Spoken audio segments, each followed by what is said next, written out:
Sean ustedes bienvenidos a una lección más de Aprende en Casa 2.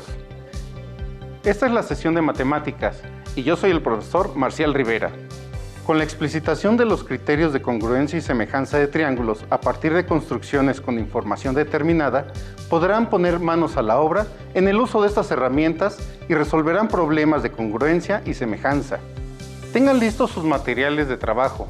Hoy utilizaremos nuestro cuaderno y lápiz.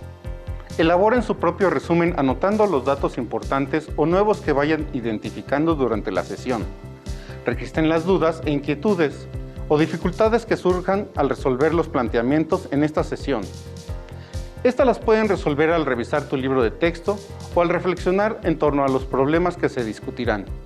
Los triángulos son los polígonos con menor número de lados que existen en la geometría plana. La humanidad tiene documentos de su estudio desde hace aproximadamente 4.000 años. Bastará con ver algunas de las edificaciones más sorprendentes del mundo antiguo. Las pirámides de Egipto, construidas como criptas reales para los faraones desde el año 2700 antes de nuestra era. Los triángulos están presentes en muchos ámbitos de nuestra vida cotidiana, en juguetes simples como este, formado a partir de prismas triangulares, o la forma en la que se generan los escenarios virtuales o mundos completos de tus videojuegos y películas favoritas. También los podemos encontrar en la diferente simbología urbana a nuestro alrededor, donde se advierte de algún riesgo. Y así, como los egipcios, la arquitectura moderna y el arte siguen usando esta figura como base de su construcción, no solo por sus grandes propiedades, sino también por su versatilidad y resistencia. Seguramente reconocen al escultor mexicano originario del estado de Chihuahua, Enrique Carvajal González, mejor conocido como Sebastián, por una de sus obras más icónicas, Cabeza de Caballo, escultura exterior de acero de 28 metros de alto, instalada en el Paseo de la Reforma, en el centro de la Ciudad de México.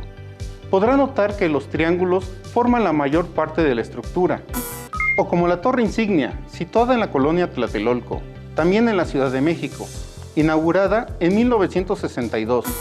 Con una altura de 128 metros, fue el segundo rascacielos más alto de México por casi 2 décadas. Su cara frontal la forma un triángulo isósceles y las caras laterales de este prisma se dividen en 3 triángulos, 2 de ellos congruentes. En su interior, las columnas de soporte, hechas de acero también, forman un entramado triangular que se puede observar por sus ventanas y hasta la parte superior de la torre. Con los triángulos también se pueden generar objetos geométricos muy variados, algunos de ellos con gran estética visual, que puedes construir para usar de adornos, como este icosaedro estrellado, que se forma con 60 triángulos isósceles congruentes entre sí. ¿A qué les recuerda esta figura? El estudio formal de los triángulos nos ha permitido su uso en formas tan variadas como las que acabamos de presentar, y faltan muchas más por descubrir o tal vez de inventar, si aprendemos a estudiarlos de forma correcta. Para lograrlo, comencemos identificando un poco la forma que hemos estado utilizando en matemáticas para referirnos a ellos y a sus componentes. En este triángulo, a cada vértice lo identificamos con una letra mayúscula y nombraremos a este el triángulo ABC. Podemos utilizar cualquier letra del abecedario y utilizamos A', B' y C' si los queremos asociar a otra figura, indicando que hay algún tipo de correlación entre estos vértices. Si queremos referirnos al valor de los ángulos como una incógnita, se acostumbra a usar las letras minúsculas del abecedario griego. Las más usadas son alfa, beta, gamma, teta, lambda y omega.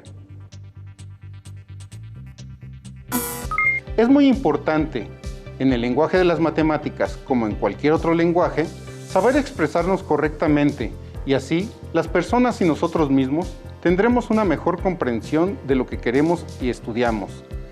Analicemos el siguiente diagrama para ejemplificar lo que acabamos de aprender. En el interior del cuadrilátero BCDE se forman los triángulos EAD, el triángulo ACD y el triángulo BCA. Hemos identificado plenamente y sin lugar a dudas cuáles son las figuras geométricas que vamos a estudiar. porque en este mismo diagrama existen otras figuras, pero no las necesitamos. Por curiosidad, veamos cuáles son. ¿Puedes identificar los dos cuadriláteros que también están en el diagrama? El primero es el formado por los vértices E, A, C, D. Y supongo que el segundo cuadrilátero ya saltó a tu vista, formado por los vértices A, B, C, D. Ahora les toca el turno a los ángulos, y para identificarlos de manera correcta, vamos a usar dos formas de referirnos a ellos. Si hacemos referencia al ángulo en el vértice A y el análisis en curso es en el interior del cuadrilátero, entonces el ángulo BAE es este y mide 180 grados.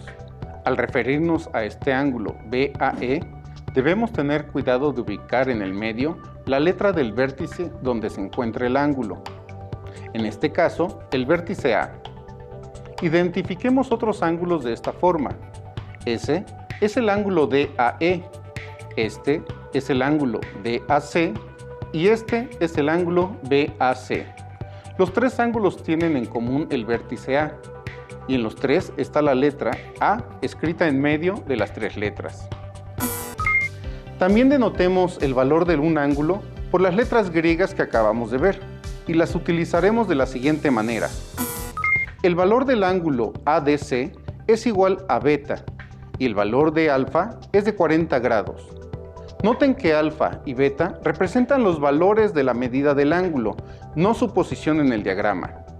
Por último, indiquemos algunos otros ángulos con valores aleatorios. El ángulo DAC es igual a 90 grados. El ángulo DAB es igual a 130 grados. Comencemos con el rectángulo ABCD. Pero un momento, esto es mucha información. Cuando ustedes leen rectángulo ABCD, deben de tener en cuenta todas las propiedades de esta figura. Por ejemplo, es importante recordar que todos los ángulos miden 90 grados, que es un paralelogramo, es decir, sus lados opuestos son paralelos entre sí. Además, el segmento de recta AB es igual al segmento de recta DC. El segmento de recta BC es igual al segmento de recta AD. Prosigamos. La siguiente indicación es que el punto P es un punto medio en el segmento DC, lo que nos indica la aparición de nuevos segmentos. El segmento DP y el segmento PC, que por ser P un punto medio, entonces DP y PC tienen la misma medida y no necesitamos que un valor nos lo afirme. Si trazamos los segmentos AP y BP, se forman dos triángulos rectángulos por su ángulo de 90 grados y un triángulo isósceles. Las últimas dos afirmaciones se obtienen de la información del diagrama, así como las indicaciones. Pero también es importante saber y conocer la clasificación y características de estos triángulos. En la sesión anterior los han estudiado. Recordemos rápidamente. Clasificación por sus ángulos. Rectángulo con ángulo de 90 grados. Acutángulo con ángulos agudos. Obtusángulo, un ángulo mayor de 90 grados. Y su clasificación por sus lados. Equilátero, con 3 ángulos y lados iguales. Isósceles, con 2 ángulos y un lado igual. Y escaleno, con 3 ángulos y lados distintos. Gracias a que somos muy puntuales en la información que utilizamos, podemos hacer diferentes afirmaciones de la siguiente figura. Se identifican 4 triángulos dentro del rectángulo. El triángulo rectángulo ADG, el triángulo GAF, el triángulo rectángulo ABE. También identificamos los cuadriláteros ABCD, que es rectángulo, y los cuadriláteros AECF y ABCG, entre otros. Los lados correspondientes iguales entre todas las figuras que hemos identificado son los lados del rectángulo y por lo tanto no tenemos datos que se puedan utilizar para el criterio de congruencia de triángulos o cuadriláteros. Debemos aprender a aplicar los criterios solo cuando los datos, la información o trazos auxiliares nos lo permitan. Todos los elementos anteriores son útiles en el análisis de la congruencia de triángulos y figuras geométricas. De ser posible, elaboren una tarjeta de trabajo con todas las características y propiedades que acabamos de recordar. No es necesario aprenderse de memoria toda esta información, pero es su deber saber que existe, estudiarla y saber tener acceso a ella. Analicemos nuevamente la figura desde su construcción. Trazamos el triángulo ABCD, marcamos P, que es un punto medio de BC, y trazamos los segmentos AP y DP. Identifiquemos los triángulos que se formaron junto con algunas características. El triángulo APD es isósceles porque el segmento AP es igual a DP, y podemos afirmar esto porque P es punto medio del segmento BC. El triángulo ABP es triángulo rectángulo porque tiene un ángulo de 90 grados heredado del rectángulo inicial. Su lado BP mide un medio de BC. El triángulo CDP es triángulo rectángulo porque tiene un ángulo de 90 grados heredado del rectángulo inicial. Su lado CP mide un medio de BC. ¿Notaron que el triángulo ABP y el CDP comparten las mismas características? Podemos usar el criterio lado-lado-lado para verificar la congruencia de ambos triángulos. AB es igual a CD porque son lados opuestos de un rectángulo. CP es igual a BP porque P es punto medio y divide al segmento BC en partes iguales. El segmento AP es igual a DP porque son lados de un triángulo isósceles. Comprobadas las igualdades de los lados correspondientes, aseguramos que el triángulo ABP es congruente con el triángulo CDP.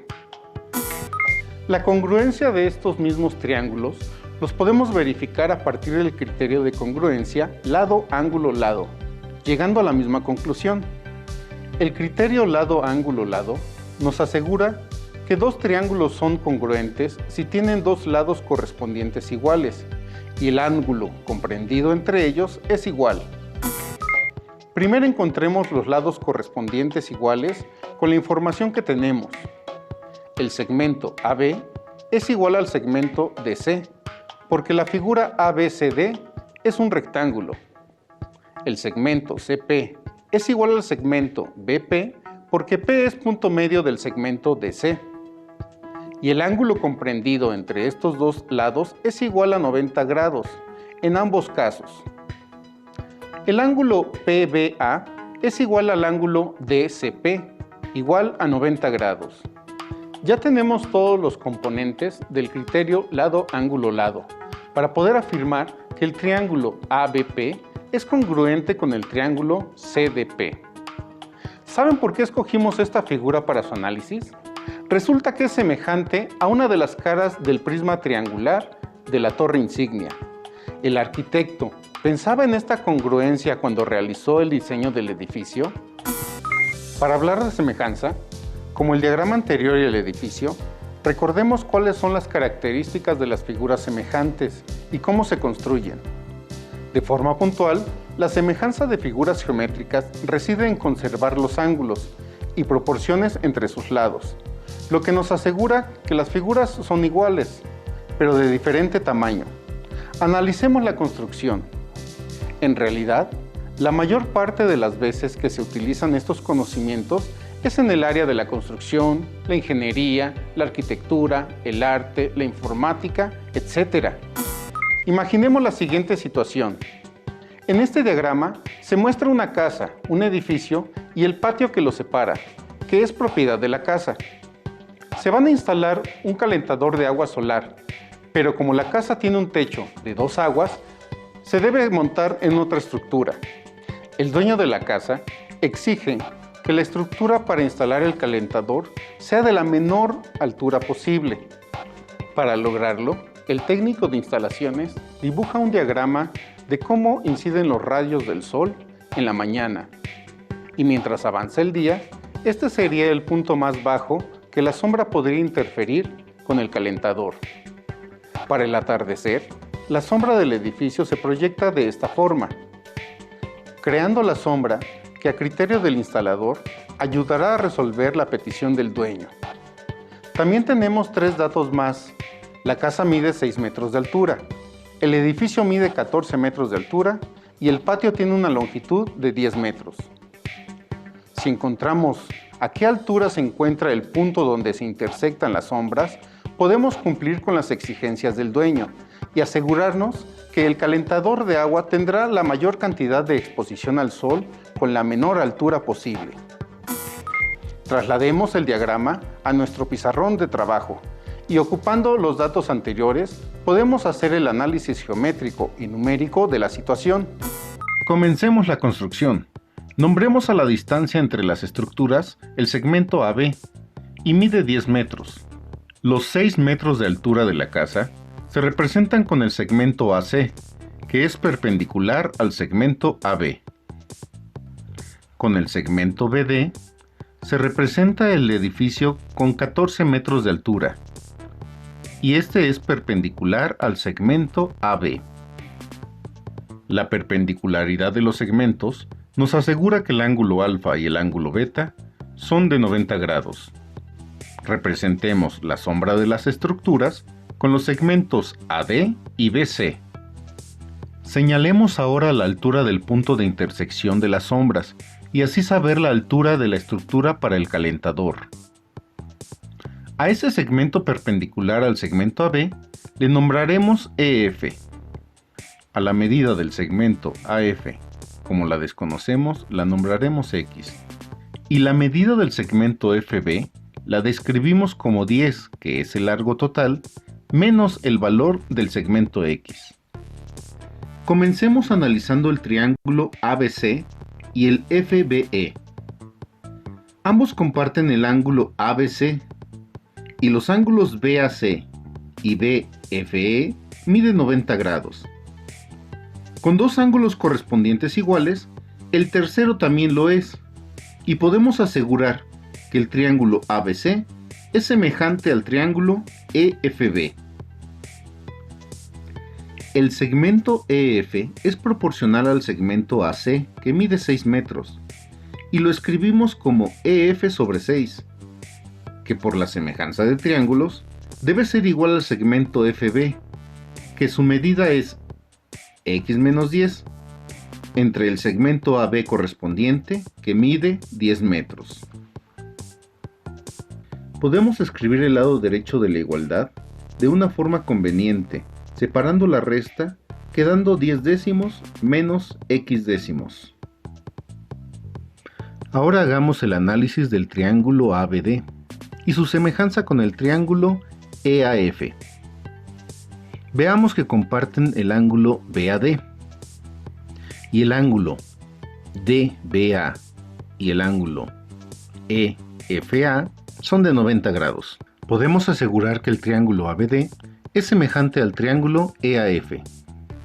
Analizando los segmentos correspondientes, el segmento EF es proporcional al segmento DB, que tiene una medida de 14 metros. Y esta expresión es igual, por semejanza de triángulos, al segmento AF, que vale X entre el segmento AB, que mide 10 metros. Si analizamos a los dos triángulos al mismo tiempo, podemos aprovechar que X entre 10 es igual a EF entre 14 y no ocupar más la incógnita X. Haciendo las operaciones, 10 décimos es igual a 1 y haciendo la sustitución le restamos EF entre 14. Como ya tenemos únicamente una incógnita, vamos a despejarla. Le sumamos EF entre 14 para obtener 0. Sumamos EF entre 14 para no alterar la igualdad. Esto es igual a 0 y puedo cancelarlo. Para sumar las fracciones encontramos el mínimo común denominador, que en este caso es 42, y al dividirlo entre 14 obtengo 3, que al multiplicarlo por el coeficiente 1 del numerador obtenemos 3EF sobre 42. Haremos lo mismo con el denominador 6, obteniendo 7EF entre 42. Y ya podemos realizar la suma, que nos da 7 más 3 igual a 10, y de resultado 10 entre 42 por EF. Esta suma no la necesitamos más, pero recuerden que la ecuación estaba igualada a 1. El 42 está dividiendo, lo pasamos multiplicando, y el 10 que multiplica, lo pasamos dividiendo. Como resultado, EF es igual a 42 entre 10. Si lo convertimos a metros, es igual a 4.2 metros. Esa es la altura mínima en la que el calentador recibirá la mayor cantidad de luz solar, según el técnico de instalaciones. Falta ver a qué distancia de la casa debe estar la estructura. En la igualdad EF sobre 14 igual a X décimos, ya conocemos el valor del segmento EF, que mide 4.2 metros. El cálculo queda X igual a 10 multiplicado por 4.2 y se divide entre 14. 10 por 4.2 son 42 y ahora dividido entre 14, el resultado final es 3. Por lo tanto, la estructura debe construirse a 3 metros de la casa y tener una altura mínima de 4.2 metros. En esta situación, utilizamos el hecho de que se forman triángulos semejantes para poder analizar con expresiones algebraicas lo propuesto por el técnico de instalación. Para terminar, les propongo que analicen con su familia y compañeros si existe otro punto donde recibirá la mayor cantidad de luz el calentador solar, manteniendo la altura de la estructura al mínimo. Los invito a revisar sus libros de texto para afirmar, rectificar y consultar sus posibles dudas, así como resolver los ejercicios propuestos en el tema de semejanza y congruencia de triángulos. ¡Listo! Hemos terminado la lección, pero aún nos falta mucho por explorar y descubrir. Así que nos vemos pronto aquí en Aprende en Casa 2. ¡Hasta la próxima!